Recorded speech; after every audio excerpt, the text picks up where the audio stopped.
Hello friends, get ready for the dictation. The dictation will start after 10 seconds.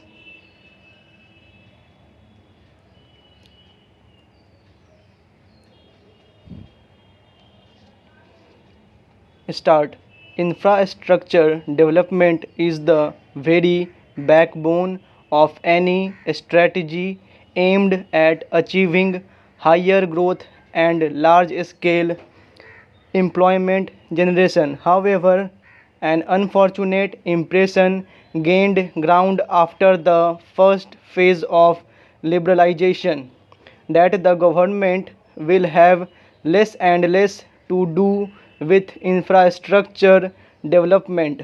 As a result, a slowdown has taken place in investment in this vital area of the economy. My government will substantially increase investments in infrastructure development. Simultaneously, private sector investments will receive far greater policy and implementation support. The Minister for Power has just recently announced wide ranging initiatives on the power front.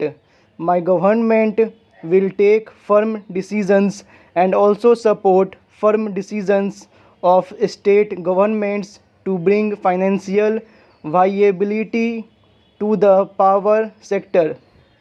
The state electricity boards are bankrupt and need restructuring. The drain on internally raised resources has to stop.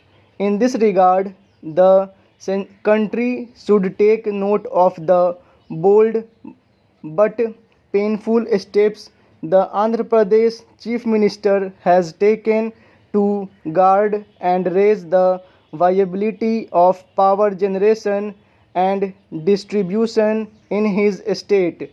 We also support in this regard the initiatives of Orissa government. Delays in implementation have been the bane of infrastructure projects in India. They have led to not only cost and time overruns but also loss of opportunities in downstream income and employment generation. This neglect and waste will be positively addressed. Towards this end, the Prime Minister's office will directly monitor all projects capitalized at more than rupees 100 crore each in the areas of power, roads, bridges and dams, irrigation, telecommunication, oil and energy, railways, ports and airports. My office will seek a monthly progress report on all such projects and ensure that they are completed and commissioned on due dates. Parachange. Agriculture is the very heart of our economy and culture. Farm production has to reach a growth rate of at least 5%. Otherwise, our goals of overall economic growth and employment generation, as also our promise to build a hunger free India by the year 2010, will remain unfulfilled. Food security on a long term basis is our urgent and immediate concern. Government plans to earmark substantial plan funds for public investment in agriculture, rural development, irrigation, horticulture, afforestation, wasteland development and related rural infrastructure. We will also pay special attention to the modernization of the agro processing industry. It has immense potential for employment generation in the country now. Agro processing industry provides a critical link between the agriculturist and the urban consumer. We will strengthen this link among other things, by encouraging collaboration between the cooperative agriculture sector and the corporate sector. Opportunities in export of foods products will be vigorously pursued. We intend to give vastly higher policy attention to the small scale industry and Bhagidari sector, as these are important sources of self employment. This sector makes the highest contribution to the country's GDP. My government will welcome suggestions from the CII and other industry organizations as how to provide to this sector critical development inputs such as easy, adequate, and timely credit, marketing infrastructure, and appropriate technology. Housing and construction are the greater generation of productive employment next only to agriculture and service. The national agenda for governance has pledged to facilitate construction of 2 million new housing units each year, with priority for low and middle income family needs.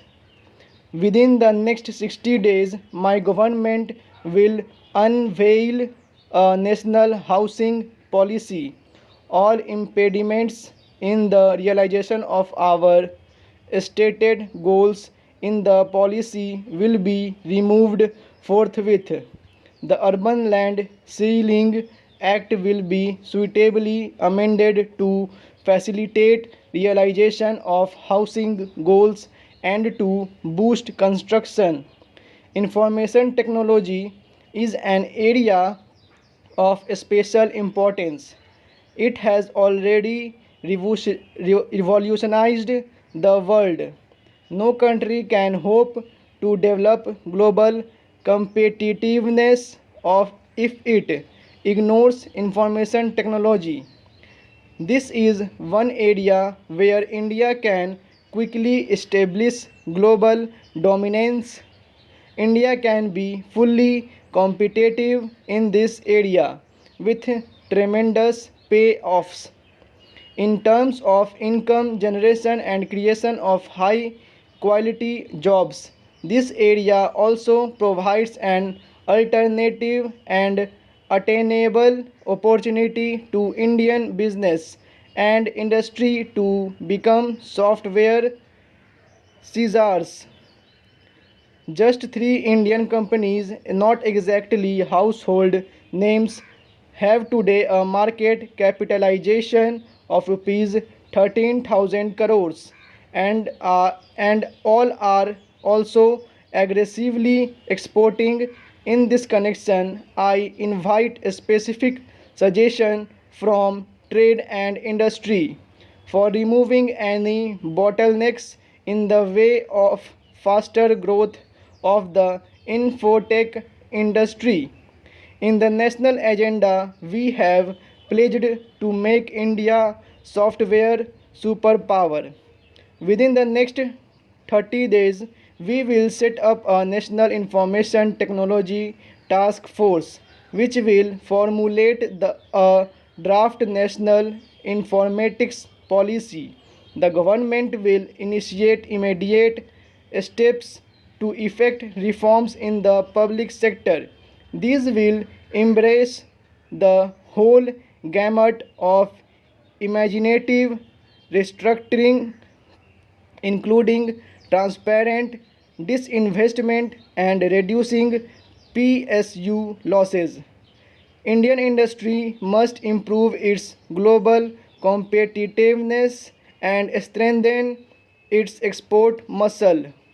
We cannot succeed in Swadeshi development if we do not export. The new EXIM policy seeks to provide special support to our exporters as such. Full stop.